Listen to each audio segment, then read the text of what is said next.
तो ये सारे एडजस्टमेंट करने का रीज़न ही यही है कि हमारी जो अकाउंट्स है वो अकाउंट्स किस पे चलती है, अक्रूवल कॉन्सेप्ट पे चलती है।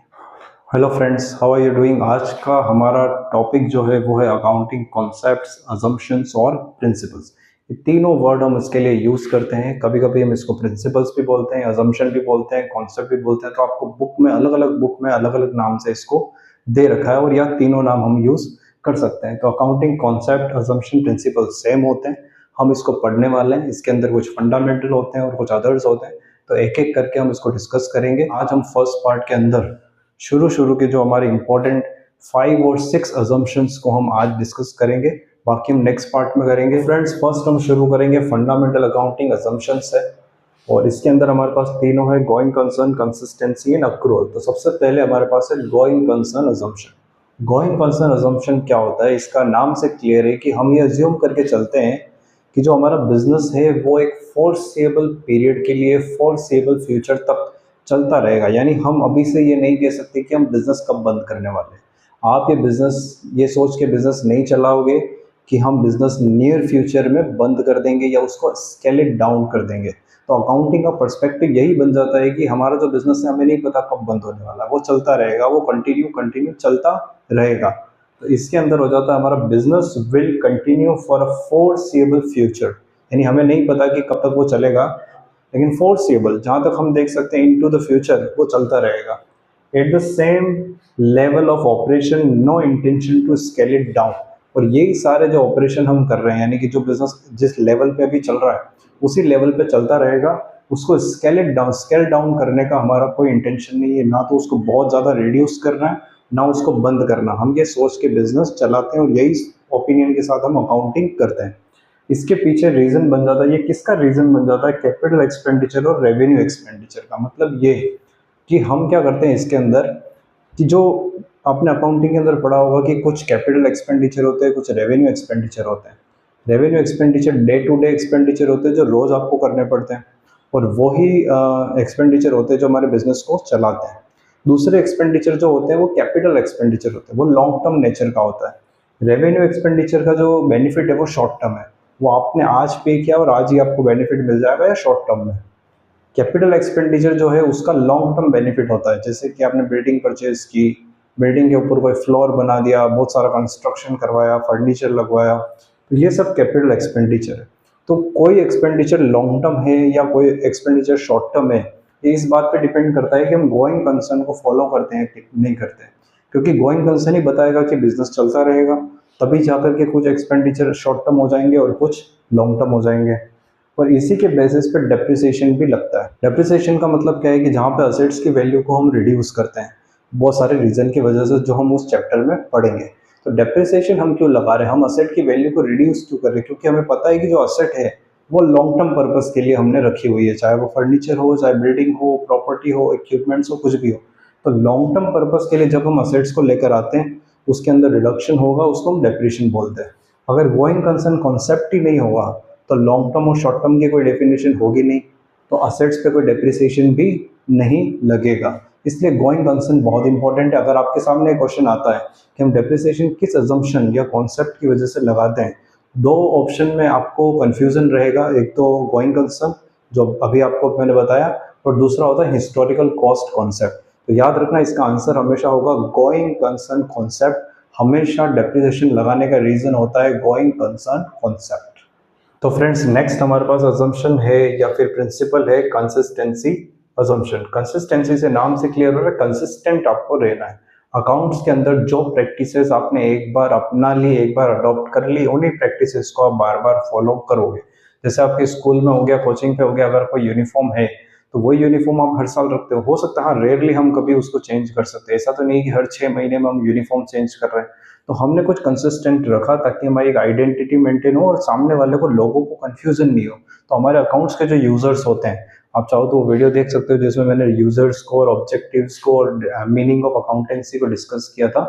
तो इसका लिंक आपको डिस्क्रिप्शन में भी मिल जाएगा, आई बटन पे आप क्लिक कर सकते हो। तो यूजर्स को कोई कंफ्यूजन नहीं होना चाहिए कि हमारी जो प्रैक्टिसेस है वो क्या प्रैक्टिसेस है, वो बार बार चेंज नहीं होनी चाहिए। अगेन एग्जांपल लेते हैं हम डेप्रिसिएशन का। डेप्रिसिएशन के अंदर क्या होता है? डेप्रिसिएशन लगाने के दो मेथड्स होते हैं, एसएलएम और डब्ल्यूडीवी। वैसे हमारे रूल्स में कंपनीज लॉ में इनकम टैक्स में डिफाइन कर रखा है कि कौन सी असेट्स पे कितना परसेंट और कैसे लगाना है, लेकिन फिर भी अकाउंट्स के अंदर हम ये मानते हैं कि हमारे पास दो मेथड है, एसएलएम डब्ल्यूडी पे आप किसी से भी डिप्रिसिएशन लगा सकते हो।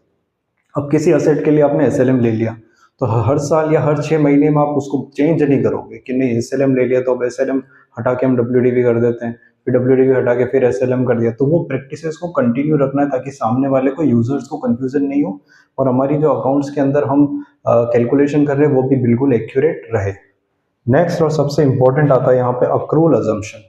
देखो हमारे पर्सनल एक्सपेंडिचर को जब हम रिकॉर्ड करते हैं, किसी छोटे मोटे बिजनेस में हम रिकॉर्डिंग करते हैं, तो हम क्या करते हैं कि जितना पैसा आया वो इनकम, जितना पैसा गया वो एक्सपेंसेस माइनस कर लेते हैं, तो प्रॉफिट या लॉस कैलकुलेट हो जाता है। अकाउंट्स में ऐसा नहीं चलता। अकाउंट्स के अंदर हमारे पास होता है अक्रूवल अजम्पशन या अक्रूवल कॉन्सेप्ट। इसका मतलब ये होता है कि हम उन एक्सपेंसेस को और इनकम को रिकॉर्ड करते हैं जो एक अकाउंटिंग पीरियड में होती है, यानी 1 अप्रैल से लेकर के 31 मार्च तक।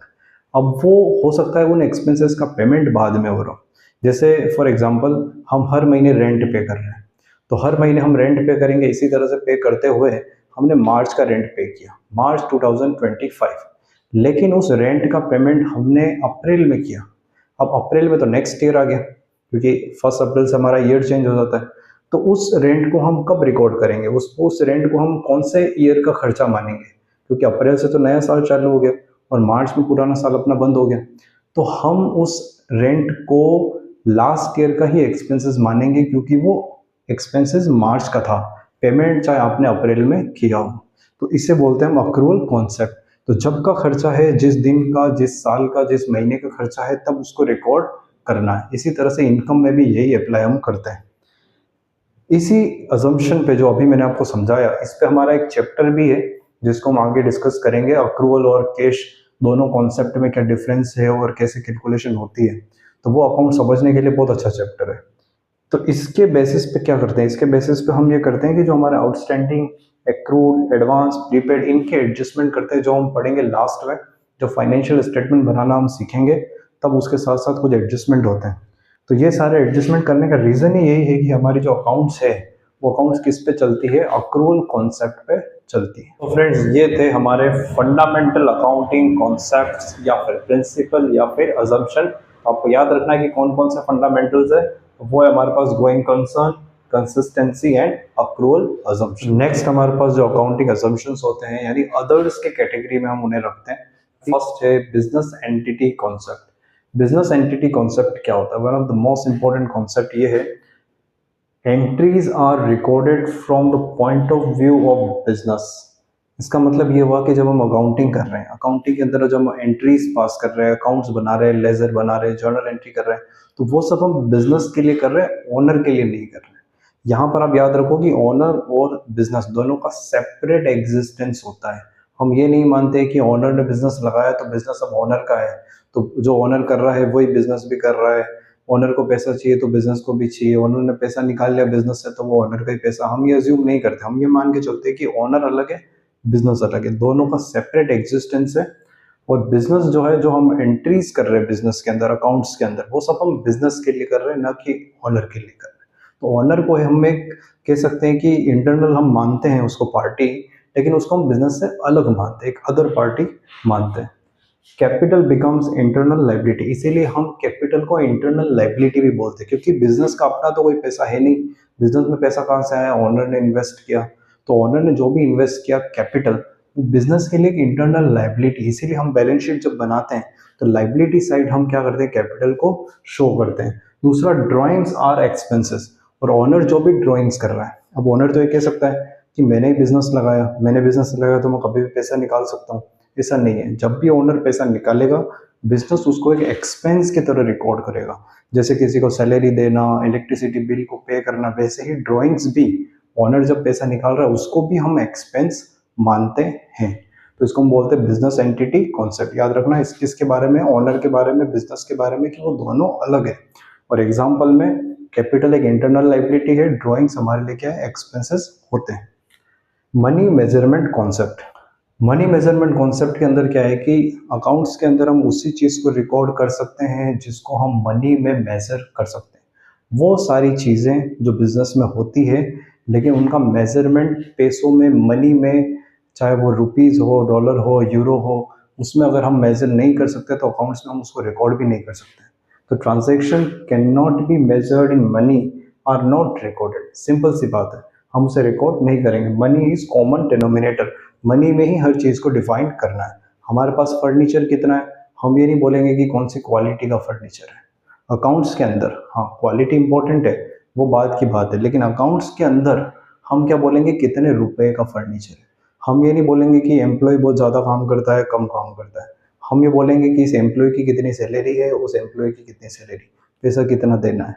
तो इसका सबसे अकाउंट्स का कह सकते हैं कि जो मनी मेजरमेंट कॉन्सेप्ट है वो एक तरह से ड्रॉबैक भी है, हमारे लिमिटेशन में भी आता है कि हम क्या करते हैं, अकाउंट्स के अंदर क्वालिटी को इग्नोर करते हैं और सिर्फ मनी को ही हम रिकॉर्ड करते हैं। तो हो सकता है ये इससे बिजनेस हैम्पर भी हो सारा हमें नुकसान भी हो। जैसे कोई मैनेजर है, वो बहुत अच्छा काम कर रहा है, लेकिन अकाउंटेंट को सिर्फ एक ही चीज़ से मतलब है कि उसकी सैलरी कितनी है, उसको पैसा कितना देना है।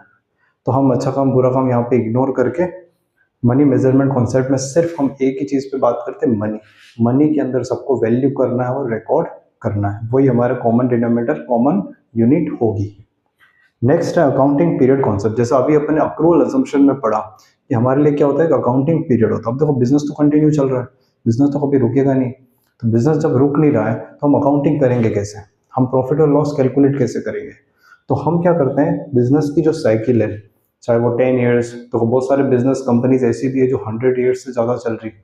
तो बिजनेस की जो लाइफ है, life of business is broken into smaller periods. हमने क्या करा, उसे छोटे छोटे पार्ट में डिवाइड किया। तो नॉर्मली वो पार्ट होते हैं 12 मंथ्स से, यानी हमारा जो एक ईयर होता है अकाउंटिंग ईयर, 1 अप्रैल से लेकर के 31 मार्च, वही हमारा अकाउंटिंग पीरियड बनता है। दूसरी कंट्रीज में जनवरी टू दिसंबर भी होता है। तो at the end of which profit loss account and balance sheets are prepared. तो क्या करते हैं हम, अकाउंटिंग पीरियड इसलिए बनाते हैं ताकि उसके एंड में हमें पता चले कि इस साल हमारा प्रॉफिट कितना हुआ, लॉस कितना हुआ। वरना तो सब अपने अपने हिसाब से निकालेंगे, कोई 6 मंथ्स का निकाल लेगा, कोई 15 महीने तक कैलकुलेट नहीं कर रहा है। तो हर कंपनी, हर बिजनेस हर साल सेम टाइम पे प्रॉफिट लॉस डिक्लेयर करे और लोगों को बताए कि किसमें कितना प्रॉफिट हुआ है और खुद को भी पता चले। तो उसके लिए हमारा कौन सा कॉन्सेप्ट होता है, अकाउंटिंग पीरियड कॉन्सेप्ट। ये थे हमारे 6 अकाउंटिंग कॉन्सेप्ट, जिसके कंसिस्टेंसी, अक्रूवल और गोइंग कंसर्न, और उसके अलावा 3 अपने और पढ़े। नेक्स्ट पार्ट में हम आगे के कॉन्सेप्ट्स भी कवर करेंगे। तो प्लीज़ आप इसे सब्सक्राइब करो और इस वीडियो को शेयर करें।